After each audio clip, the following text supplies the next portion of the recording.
Salut, c'est Xavier, le gars de la 3D. Alors, nous arrivons bientôt au terme de notre modélisation. Il nous reste deux petites vidéos. La première va nous servir à rectifier et à retravailler notre modélisation quand le lissage nous fait des choses un peu bizarres comme celle-ci.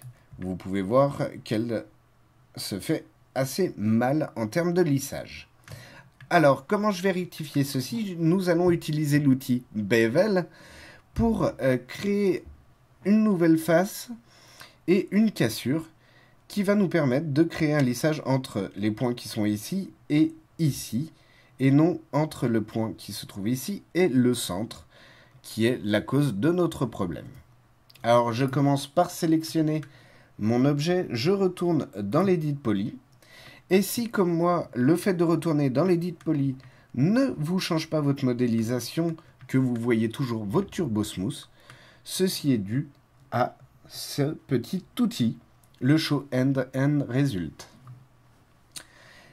Qu'est-ce que fait cet outil? Il vous montre ou non votre modélisation avec l'ensemble des propriétés que vous pouvez avoir dans votre liste de modificateurs, ou il vous le montre à l'instant présent, c'est-à-dire là où vous vous trouvez, moi en l'occurrence l'Edit Poly. Donc actuellement il me montre l'ensemble de ma liste puisque je vois mon Turbo Smooth. Je vais désactiver ce bouton et je retrouve bien seulement mon Edit Poly.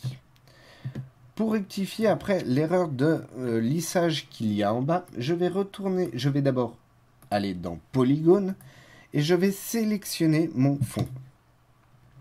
Je vais retourner dans le menu Edit Polygone et je vais prendre Bevel. Alors actuellement, vous voyez que mon Bevel m'a mis ma face très très haut dans ma tasse. On dirait un peu un mixeur. J'aurais pu m'en servir, mais ce n'est pas ce qui m'intéresse. Alors pourquoi il m'a fait ça? C'est parce qu'il a récupéré les dernières valeurs entrées. Je vais commencer par mettre 0 en extrusion afin de replacer ma face sur son bon axe.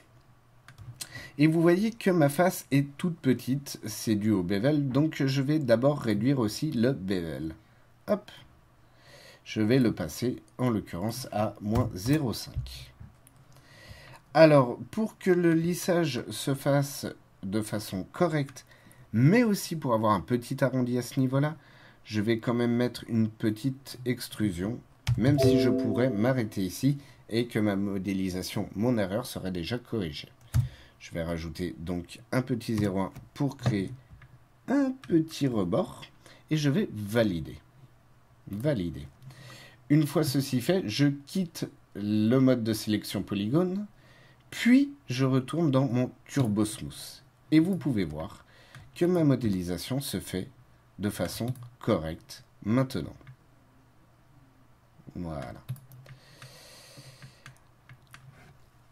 Alors, pour continuer à améliorer un peu notre modélisation, nous verrons dans la prochaine vidéo comment modifier encore notre Turbo Smooth sur ce rebord et sur les jointures de nos anses afin de limiter notre lissage.